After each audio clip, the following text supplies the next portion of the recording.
Hi guys, Ollie here. So you've been asking for a while and I've been saying that I'm going to do it for ages. So here it is. The Q&A video is here. I'm here with my friend Simon from Jelly Fitness. He's going to be question master today. So I'm sure you're going to enjoy asking the questions. Oh yeah. So yeah, should we just kick it off? Yeah, go for it. Okay, so Linny Heel wants to know what has been your best moment in swimming. Good question. I think I've probably got two. I think one would definitely be London 2012. Obviously just because it was in front of a home crowd and a lot of my friends and family were there. Also, I guess on that note, Glasgow 2014, there's a legendary photo of you in the crowd celebrating. And then obviously Rio 2016, just because, you know, I swam as well as I ever have. 2 golds, 2 world records, so couldn't really ask so much more. So does the home crowd make a difference, do you think? Yeah, I think so. I mean, in terms of performance, could argue not, because obviously I swam really well in Rio. But I think just adding to the whole experience, definitely, 100%. Okay. Cool, good. Okay, Andrew Froxon wants to know what's your favourite clothing brand? Andy. So one of my heroes is Kanye West. So Yeezy clothing brand is one of my favourites. But also for local reasons, it's got to be Sauce and Brown. Good shout. Okay, so we've got Darren Pennington Rainey. Would you go on I'm a Celebrity to Get Me Out of Here in the Jungle? Good question. Something we bought before. Yeah, it is. Yeah, I think I would. Yeah. I think I'd be well up for that. I think it'd be. Producers, get on the email. Yeah, it'd be a great opportunity. I think. I think you'd be awesome at it. We've had this conversation before. Yeah, we have. Yeah. I think you'd be absolutely brilliant in it, personally. It'd be good fun, wouldn't it? It'll be so much fun. Yeah. So much fun.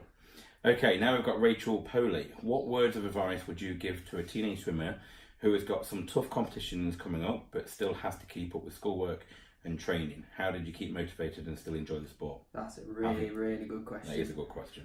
For me, because when I first started getting onto the international scene, I was coming towards the end of my GCSEs. That was quite a tough time, juggling training and school, because obviously you train in the morning a lot of the times, have to go to school for a whole day, and then come again in the evening and swim again for 2 hours. It can be really difficult.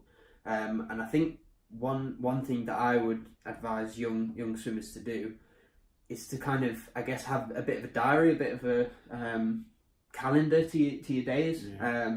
So it just helps you a little bit with your time management, because obviously the sheer amount of training and schoolwork and things that you're doing, time's going to be difficult to fit everything in. So just having that little guide, I think that would really help, and something looking back, I kind of wish that I did. So I'd definitely go for a little diary of some sort. What about like from a mental point of view as well? Because you're going to get very mentally fatigued in that respect. So, I mean, I guess you need to make sure that you're getting enough sleep. That's one big thing, because if you get into a cycle where you're staying up late to revise and then having to get up early in the morning to swim, that's just a vicious cycle, and you're not going to be successful at either if you're having to do that. Yeah. So I think another piece of advice I guess I would give, and might be a little bit surprising, but if for whatever reason you need to miss a session or two to get your schoolwork done, I think that's important. I think there's no point in letting everything bog you down and get into that headspace where you're not enjoying it, for one, because I think that is a vicious cycle that's not going to end well. So there's no point in doing that. The odd session here and there is not going to really matter, is it? No, that's a good point. Okay, so next we've got a Kim Kemp. What would you say is a good exercise routine for MD, and do you still get stiff and fatigued at times? Good question. Yeah, I do, of course. You know, anyone with muscular dystrophy, it's difficult. Just kind of day-to-day life, and something as simple as getting up going up the stairs can be quite difficult. So yeah, definitely I get fatigued and stiff and stuff. And for me, I would say it's swimming. It's got to be the best exercise. It's non-weight bearing. You know, anybody can do it. You kind of get in the water and you use what you've got, and it's the best thing really. So yeah, I'd say swimming, and then I guess to complement that, if you are doing high level swimming and doing a lot of training, just making sure you're doing a lot of injury prevention stuff as well. Yeah. Okay. Right then, Mark Robinson, who was your idol when you were your youngster? I think Michael Phelps definitely would be the one. Obviously in swimming and stuff, you can't not say Michael Phelps. I guess just kind of how he changed the sport of swimming and won so many medals and smashed so many records. So yeah, I'd say Michael Phelps. Okay, good. Right, we've got Alan Wilson. Any plans or thoughts on what you might do when your swimming career is over? The jungle. Yes. Yeah, the jungle. That'll be the first one. Good question. Yeah, something that I've given some thought to over the last couple of months. Obviously, it's important to try and plan for life after competitive swimming. I don't know. To be honest, I'm kind of in the mindset, I guess, at the minute, just to take every opportunity that comes my way. I think that's how I'm approaching that, and I've spoken to a lot of people. We've had the conversation a lot, particularly recently. Things happen for a reason, and you don't always have to plan too far ahead. Although you do need to do some planning. It's important. Things. If you approach things positively, put everything into everything that you do, opportunities are going to kind of, I guess, come to you a little bit. So I'm just going to try and take those.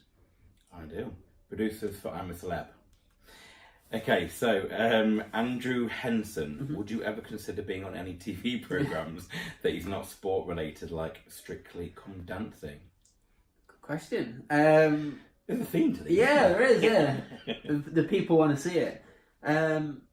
Yeah, I think I'm a Celeb will be at the top of the list. I think the jungle would be at the top of the list. Strictly, it'd be a challenge. They've had a lot of para athletes appear on the show recently. It's got to be doable, surely. Yeah, there'd be a way. Whether some of it was done in a chair or there'd be a way to do it. I guess I'd like to be the first one to open up the horizons. Yeah, be interesting. Could be good, yeah. Okay. Yeah. Right. Okay. So we've got no names for this one, but what's your biggest inspiration in your career? Question. Don't like to admit it, but I think one big inspiration for my career was my brother. Right. Obviously, he went to the 2008 Games. Won a gold medal there and world record. And at the time, we were living together. He was still at home, and I got to see firsthand, I guess, what it took to be the best in the world and to win a gold and break a world record. And reluctantly at the time, although obviously I'm thankful for it now. My parents dragged me to China to go and watch him. Needless to say, I wasn't keen to go at the time. But when I got there, I really enjoyed the experience and was massively inspired by the games. And I said 4 years time in London, maybe I can beat him and do better, and I did. So which one's the better brother now then?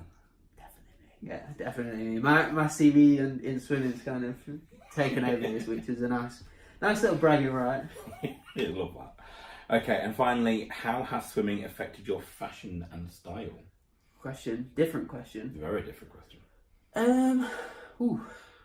I think one thing I would say is because I spend a lot of time in a pool, in a gym, kind of around the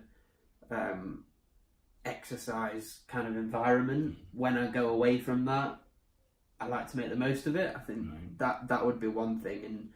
And when I get the opportunity, when I get the chance to dress up or I guess show a bit of my personality, I like to make the most of it and try new things. And that's what life's about: trying new things and experimenting and with different things. So I guess that's how sports affected my fashion and style. You do scrub up quite well. When you did the awards the other night, you looked pretty dapper. I do. I do enjoy putting a suit on. Yeah. I do enjoy putting a suit Who on. doesn't? Who Yeah, doesn't? makes you feel good. It does, man. Makes Yeah. you feel really good. Yeah, so Cool. great questions. Yeah. Like I say, you guys have been asking for it for a while, and I've promised to do it. So here it is. Hope you enjoyed it. Hopefully we'll be back with another one. And we've got some other stuff coming, some podcast stuff. So yeah, keep an eye on my Facebook, socials, Instagram and everything, and obviously I'll link Simon's Jelly Fitness page in the description and check out what he's doing. So thanks guys. Cool. Cheers. Bye.